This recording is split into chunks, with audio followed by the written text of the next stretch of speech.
welcome to the Wake Up Show. My name is Kingsley Odum. I hope you're doing great. I hope you're doing fantastic. So today we have actually got some good news. Yes, we can finally take a break from all the bad stuff going on in the world and all the negativity out there. So yes, we've got some great news. What is the news? Israeli experts announce discovery of more Dead Sea Scrolls. Yes, Israeli experts announce the discovery of more Dead Sea Scrolls. This is the good news. Let's get right into it.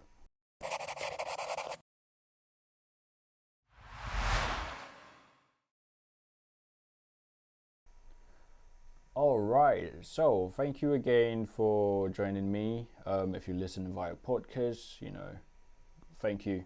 I can't appreciate you enough. I really appreciate the support and everything.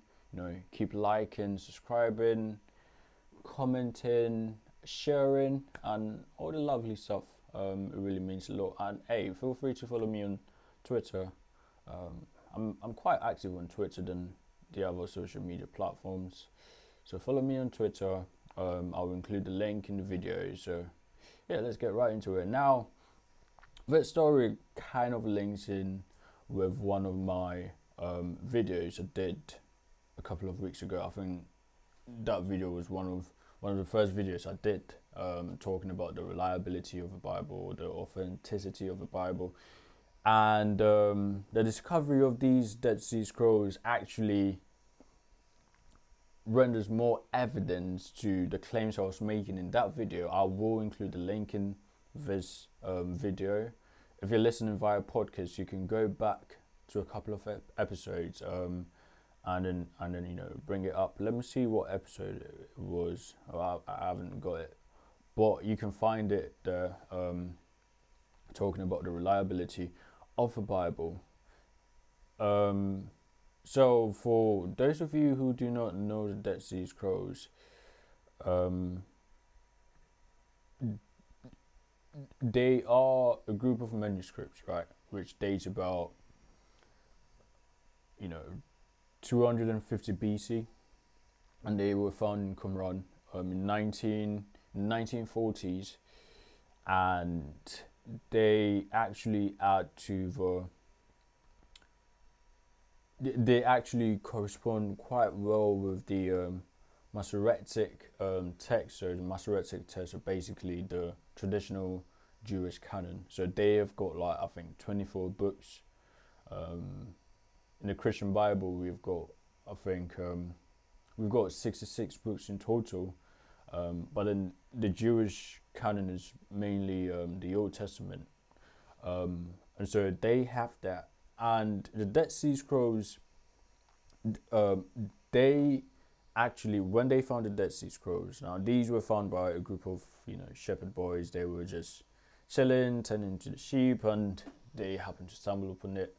And then that gave a lot of support for the Old Testament text.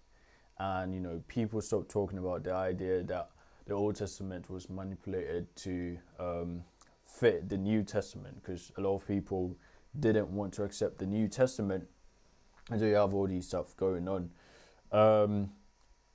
So the Dead Sea Scrolls actually offer support to the reliability of the Bible, because when they found these manuscripts and they compared it to other manuscripts, or later manuscripts, they realized that there was little difference. There was almost no difference, and even if there were any differences, they didn't make any substantial change to the meaning of the text, which is great news. That is evidence that people don't really talk about. It is interesting that the Bible is the most authentic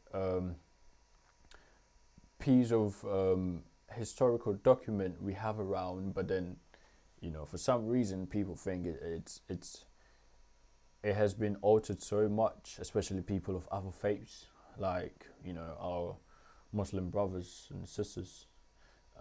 They think the Bible cannot be trusted because, number one, it was written by many men, and a lot of alterations. We have a lot of versions. I don't want to go much into detail, but yeah, I'm just going to read you some bits of this story, and because I think it's great news for us as Christians. So let's see what the story says. So Jerusalem AP.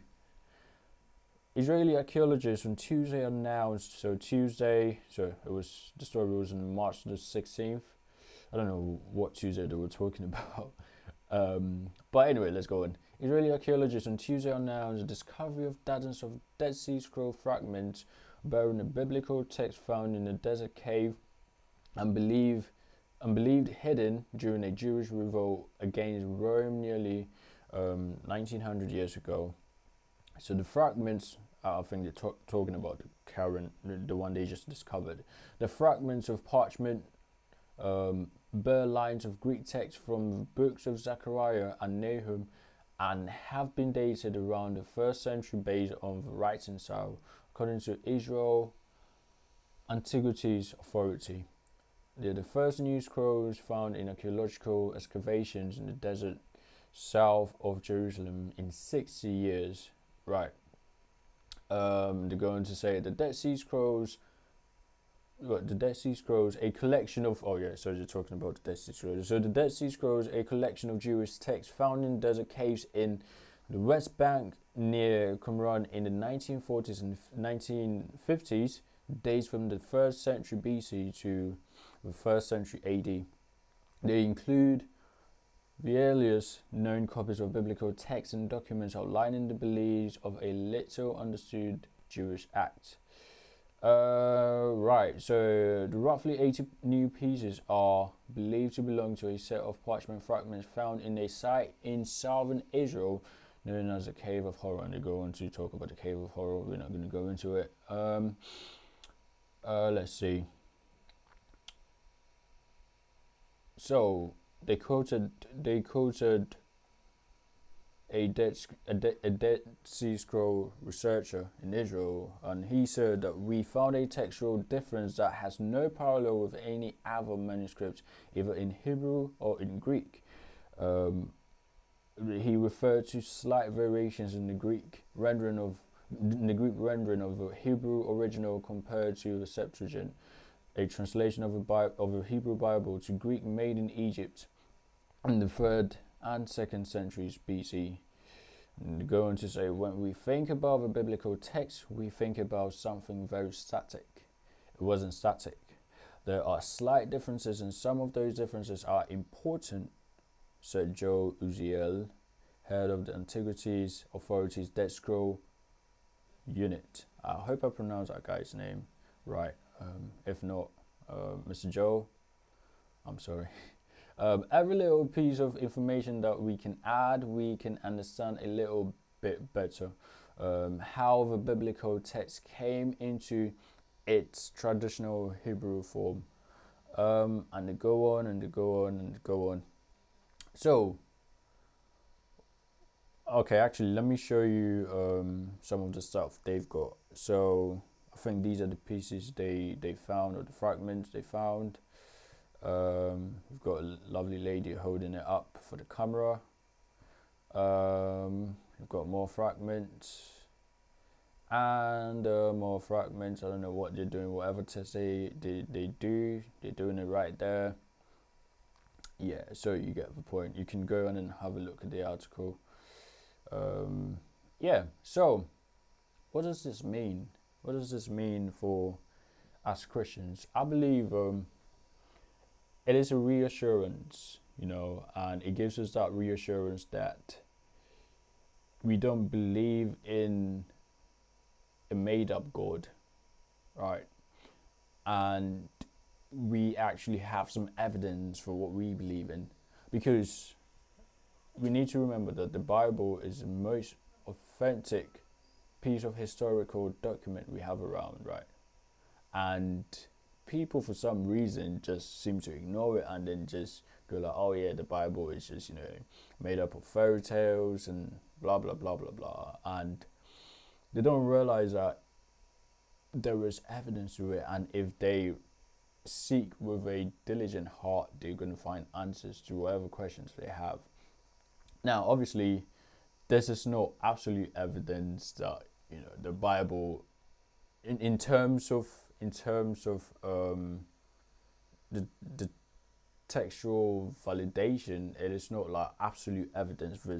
This news right here, but then it actually adds up to the evidence. Now, if you study anything, you know that there isn't anything like absolute evidence, that there is 100% evidence for this thing. There can only be strong evidence for stuff. You can't find something where there's 100% evidence for A, B, or C, right? And so here we're talking about the reliability, right? Whether or not the Bible has been subject to so many changes that it alters the meaning, because the Bible has been, books within the Bible have been copied by different people at different times. So you'd think, so people are just making it up as they go, right? But that is not the case, and this is another evidence right here. So I just want you to feel encouraged by this news, and remember that the world and other religions want to get to a point where they'll go like, aha, we told you this Christian God thing, you guys made it all up, right? They want some evidence which suggests you see, this Christianity thing is based on lies and lies and lies. It's all made up. But then as time goes on, we realize that actually the evidence that seems to surface supports, for the most part, what we believe in, right? And so that should give you some reassurance. But then obviously that is just surface level academic stuff. So you have to go beyond that, and then get down to the personal level Christianity, right? So you don't just see, this supports this, but then you're not actually committed, right? You should be committed to the faith, and that's when you actually gain from it. You actually experience a new life in Christ. So this video is not going to be long. I just wanted to bring you good news. It's funny how the good news is just for a few minutes, but then the negativity and all that takes a long time. I guess it's just human nature. We just love talking about negativity, I guess. So, but this is good news, and I hope you share this news with your other Christian friends. Share this video or this podcast with your other Christian friends. Let them know that, hey, there's more evidence to support the reliability of the Bible, and then you can talk to your atheist friends about it, that look, we don't believe in something that is made up. We actually have some evidence for, the book upon which we base our doctrines and our theology. And that can be a conversation starter. So that is all for today. Thank you very much for tuning in. If you're watching on YouTube or listen via podcast, make sure you like, comment, subscribe, click the notification button so you get all the notifications when we upload something. And I really appreciate the support, and I pray that you continue to come back for more. So yeah, thank you very much, and I hope you have a lovely day, and the Lord be with you. See you another time. Godspeed.